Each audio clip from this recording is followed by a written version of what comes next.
Hey guys, I'm here with a book review for you today, and it is on The Warlock by Michael Scott.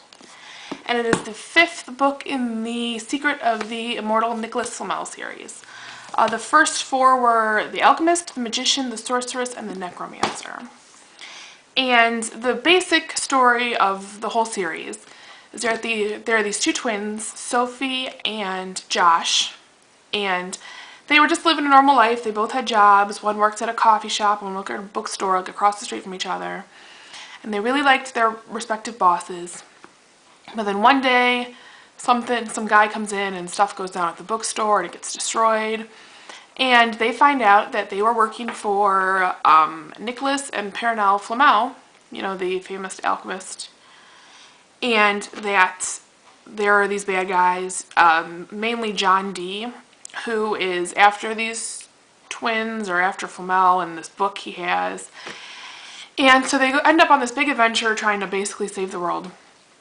And you find out that Sophie and Josh are supposedly, or maybe, the silver and gold twins of legend that were prophesied to be coming to save the world. And that the Flamels have been finding twins for centuries that could be the prophesied twins, and helping them find their powers. So of course Josh and Sophie end up kind of discovering that they have powers, and throughout their journey they find out that it's not just Nicholas Flamel and his wife who are still around after all this time, that there are all kinds of immortals and gods and goddesses and even historical figures that show up that are still around. And, okay, some spoilers for the last book, so if you haven't read any of them yet, you might want to stop here. But in the last book, you know, John Dee and Nicholas Machiavelli are, that is his name, right? Nicholas Machiavelli, anyway, are getting ready to destroy the world. And they have all these monsters set up in Alcatraz outside San Francisco and are getting ready to unleash the animals. And Billy the Kid is there, and Virginia Dare is there. And Josh seems to have joined with the bad guys, and Sophie is with the good guys. Because if you remember the prophecy, one twin is there to save the world and one to destroy it. And so what I liked about this book is, even though, of course, Josh seems to have joined with the bad guys and Sophie with the good, there's still some doubt about whether Nicholas Flamel and his wife are really the good guys. Because, you know, they do use the twins, and they have used and destroyed twins in the past, and everyone keeps saying how death and destruction follows them everywhere. So, I mean, there's always that doubt you have. And throughout the book, you find out that Machiavelli is not as bad as he seems. I mean, he's still a bad guy, and he still kind of wants to destroy everything. But he has a soft spot for humanity, because he was a human, is a human. And while John Dee just wants to destroy everything completely.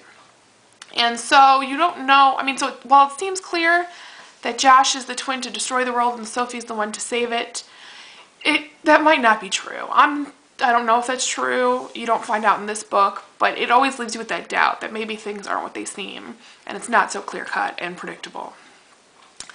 And of course we get to see some more gods and goddesses show up. And everyone's getting transported to different worlds and back in time and all kind of stuff. All kind of monsters show up, which is why I like it. I love, you know, mythology and different cultures, different gods. And this reminds me of American Gods by Neil Gaiman, where you have all kind of different cultures' gods all together. It's not, you know, there's one and that's all. You have Egyptian gods here and Norse gods and everybody. I mean, everything's here. And all interacting, and it's all possible. And I really, really like the series. This book I wasn't as crazy about, but I think that's because I forgot a lot from the last book, and it didn't really do a whole lot of recapping, which, if I remember what happens in a book, I hate the recapping of the previous book, but when I don't, obviously I miss it.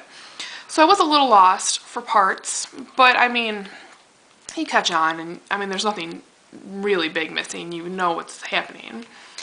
And big surprise ending. I couldn't believe it. I didn't see it coming. Maybe other people did. But yes, the ending is very good. Definitely left me wanting to get to the next book. And I guess that's kind of it. Sums it up. I liked it. It was good. I like the series. Like I said, I'm waiting for the next one. Characters are interesting, leave you wondering. You're not quite sure where people stand all the time. And most everyone has shades of gray in their character. They're not just the White Knight or just, you know, the bad guy. They all have their issues, which I like, because then you can't, it's not so easy to just hate someone or just like someone unconditionally. There's always something that you don't like about them or redeeming qualities. So it's a complex book, and I liked it. So yes, good book. Go read it. Go read the series. Let me know what you think, and I'll talk to you guys later.